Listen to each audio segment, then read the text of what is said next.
Rina, sudah lama kita berpacaran, dan aku ingin kita menikah. Aku ingin kita bersama selamanya. Tapi apakah kita siap, Budi? Kita masih berusia 18 tahun. Aku takut jadi masalah ke depannya. Aku yakin kita bisa melaluinya bersama. Lagi pula, apa yang bisa menjadi masalah ke depannya? Baiklah, Budi. Aku percaya padamu. 1 bulan kemudian, Budi dan Rina melangsungkan pernikahan. Budi dan Rina tinggal di rumah kecil yang sederhana. Rina mulai merasa berat menjalani peran barunya. Rina pun menangis di kamar dan Budi datang menghampirinya. Rina, ada apa? Kenapa kamu menangis? Aku merasa tertekan, Budi. Semua ini terlalu berat. Aku merasa sendirian dan tidak tahu harus bagaimana. Aku juga merasa tertekan, Rina. Gaji kerjaku tidak cukup untuk memenuhi kebutuhan kita. Aku merasa kita terlalu cepat memutuskan untuk menikah. Tapi sekarang kita harus bisa menghadapinya.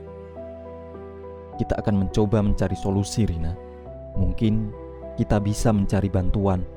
Beberapa minggu kemudian, Rina mulai merasa mual-mual dan lelah. Setelah melakukan tes kehamilan, mereka mengetahui bahwa Rina hamil. Budi, aku hamil. Ini kabar baik, Rina. Tapi aku khawatir. Apakah kita siap untuk menjadi orang tua? Aku juga takut, Budi. Aku masih merasa sangat muda dan belum siap. Kita harus tetap kuat, Rina. Kita akan mencari cara untuk menghadapinya bersama. Beberapa bulan kemudian, Rina mulai mengalami komplikasi serius dalam kehamilannya. Budi segera membawanya ke rumah sakit. Budi, kondisi Rina sangat kritis. Kami akan melakukan yang terbaik untuk menyelamatkannya dan bayi kalian. Rina menjalani operasi darurat dan berhasil selamat. Namun bayi mereka lahir prematur dan mengalami komplikasi kesehatan. Beberapa tahun kemudian anak mereka, Dika, mengalami masalah pertumbuhan. Dika terlihat lebih kecil dan kurang aktif dibandingkan anak seusianya. Kondisinya seperti tanda-tanda mengalami stunting, yaitu bertubuh pendek, sering sakit, menurunnya fungsi kognitif, pertumbuhan gigi terlambat, dan anak cenderung lebih pendiam. Budi dan Rina berkonsultasi dengan dokter. Dika mengalami stunting, yaitu kondisi di mana pertumbuhan anak terganggu sehingga tinggi badannya tidak sesuai dengan usianya. Ini sering terjadi pada anak yang lahir dari ibu yang menikah dan hamil di usia remaja.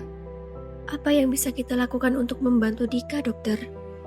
Penting untuk memberikan nutrisi yang baik dan stimulasi yang cukup.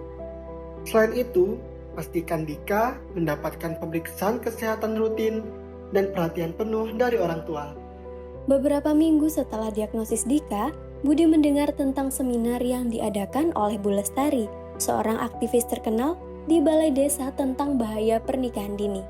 Budi memutuskan untuk menghadiri seminar tersebut. Selamat siang semuanya. Terima kasih telah datang ke seminar ini.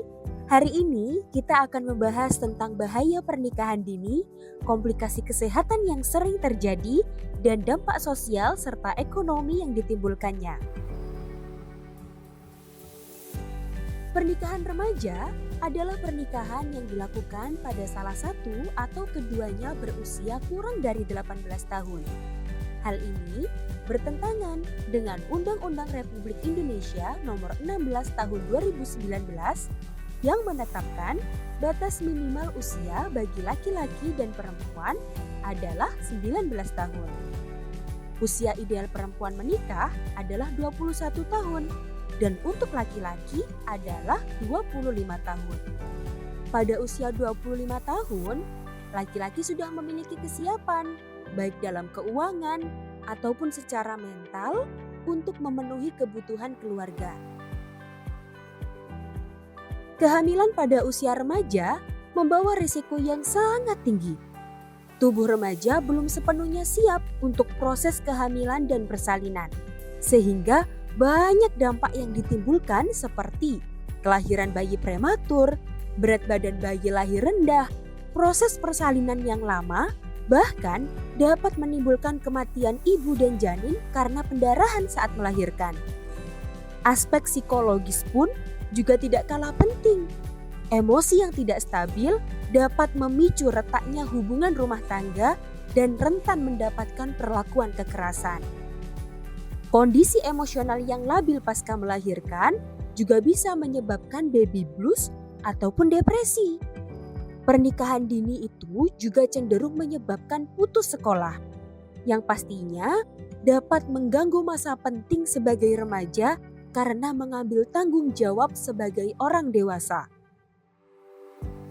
Pernikahan dini sering kali dipicu oleh kurangnya pendidikan, tekanan ekonomi, dan budaya. Oleh karena itu, penting bagi kita semua untuk menyadari bahaya pernikahan dini dan berusaha untuk mencegahnya. Remaja harus diberi kesempatan untuk mengembangkan potensi mereka melalui pendidikan dan pengalaman hidup yang sehat. Dengan begitu, mereka dapat berkontribusi lebih baik bagi diri mereka sendiri, keluarga, dan masyarakat. Rina, aku tahu kamu juga merasa bersalah tentang keadaan Dika. Tapi aku berjanji akan melanjutkan perjuangan ini. Aku akan membantu remaja di desa ini untuk menghindari pernikahan dini dan memilih masa depan yang lebih baik. Demi Dika dan masa depan kita. Aku setuju, Budi. Kita harus memastikan tidak ada lagi yang mengalami apa yang kita alami. Mari kita berjuang bersama untuk menciptakan masa depan yang lebih baik. Budi dan Rina melanjutkan pendidikan mereka dan mulai aktif dalam kampanye melawan pernikahan dini di desanya. Mereka memberikan inspirasi bagi banyak remaja untuk memilih masa depan yang lebih baik dan membantu Dika tumbuh dengan dukungan dan kasih sayang yang penuh.